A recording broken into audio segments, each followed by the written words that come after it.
kaki di atas permukaan laut. Dan kalau bisa lihat ya, seru banget. Kelihatan kan tuh yang belakang? Ini adalah pemandangan dari Pulau Bintan dari atas. Dan kalau dari sini bisa kelihatan banyak banget resort-resort yang luar biasa, bagus-bagus banget. Dari sini kita bisa lihat Treasure Bay, kita bisa lihat resort-resort mewah, dan juga ada satu kapal besar di bawah sana yang nantinya akan dijadikan hotel berbintang. Luar biasa. Dan sekarang saya bersama dengan Captain Stewart akan mencoba turun beberapa kaki ke bawah. Dan wow, karena anginnya juga lumayan besar di sini, jadi agak sedikit goyang gitu. Wow. Dengan ketinggian terbang 1.200 kaki di atas permukaan laut, pesawat ini cukup stabil dari goncangan angin. Idealnya sih, terbang pada pukul 10 hingga 2 siang, supaya lebih aman karena kecepatan angin cukup normal. Pesawat amfibi yang sudah ada sejak 2010 lalu ini, awalnya digunakan untuk operasi pengintaian serta penyelamatan di laut. Namun, Stewart Perkins memberikan kesempatan kepada semua orang untuk bisa menikmati keindahan Pulau Bintan. Our biggest problem is weather. You know, weather is our biggest concern. We're just coming out of the monsoon season now, so it's been pretty blowy. So actually, of course, we don't fly being an open cockpit in heavy rain and obviously lightning and stuff, and winds exceeding sort of 20-25 miles an hour gets a little bit bumpy. Pesawat amfibi pertama diproduksi oleh Jerman tahun 1929 saat terjadinya Perang Dunia Kedua. Dornier Do X digadang-gadang menjadi pesawat amfibi terbesar pada saat itu yang mampu menampung 14 penumpang.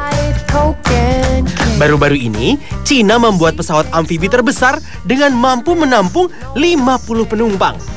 Pesawat AG600 ini mampu mengumpulkan 12 ton air dalam waktu 20 detik yang bisa digunakan dalam menangani kebakaran hutan dan misi penyelamatan di laut. Kecepatan yang bisa ditempuh pesawat amfibi ini mencapai 570 km per jam. Mantap! Oke, balik lagi kita ke Pulau Bintan.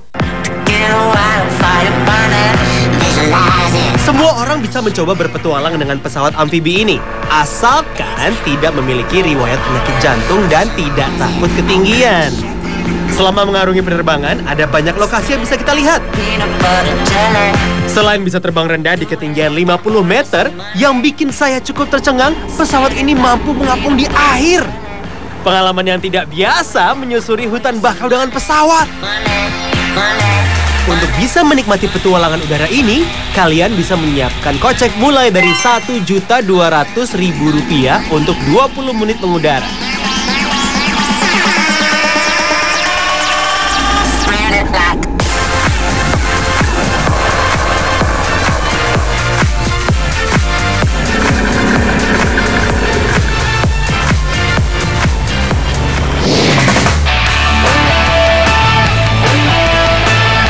Kalau ngomongin wisata pesawat amfibi, boleh juga mencoba quad ski di Detroit, Amerika Serikat.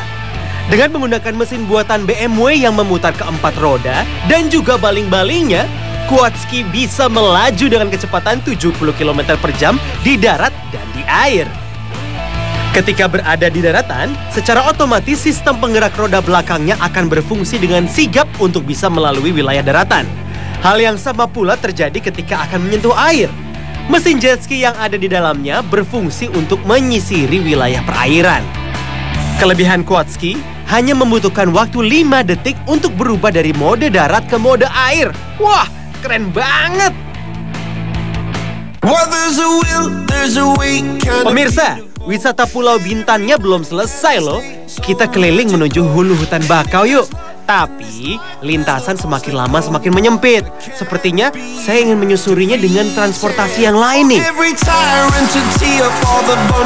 Nah, kalau tadi kan saya naik pesawat, cuman sampai di sini aja nih, di titik 1. Tapi nggak bisa masuk ke dalam untuk melihat apa yang ada di dalam. Ternyata harus naik boat. Sekarang, apa yang akan kita temukan di dalam? Ayo ikut saya!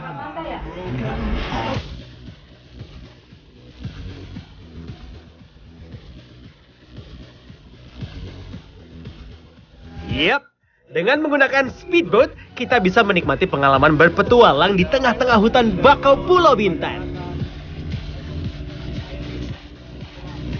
Kita akan berkeliling selama kurang lebih 1 jam dan melihat berbagai penghuni hutan bakau ini. Ada 4 jenis mangrove yang ada di hutan ini. Pencil roots, stilt roots, knee roots, dan ribbon roots.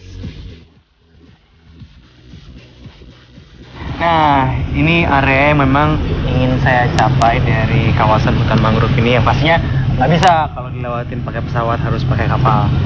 Ternyata setelah masuk ke dalam sini, ini bikin saya tercengang banget karena di dalam hutan bakau ini banyak banget hewan-hewan yang masih berkeliaran gitu ya, yang tadi saya temuin. Tadi saya lihat ada bangau, ada ular mangrove, ada ular piton. Nggak hanya itu, tapi masih banyak juga hasil-hasil hutan di sini yang juga dimanfaatkan oleh warga sekitar.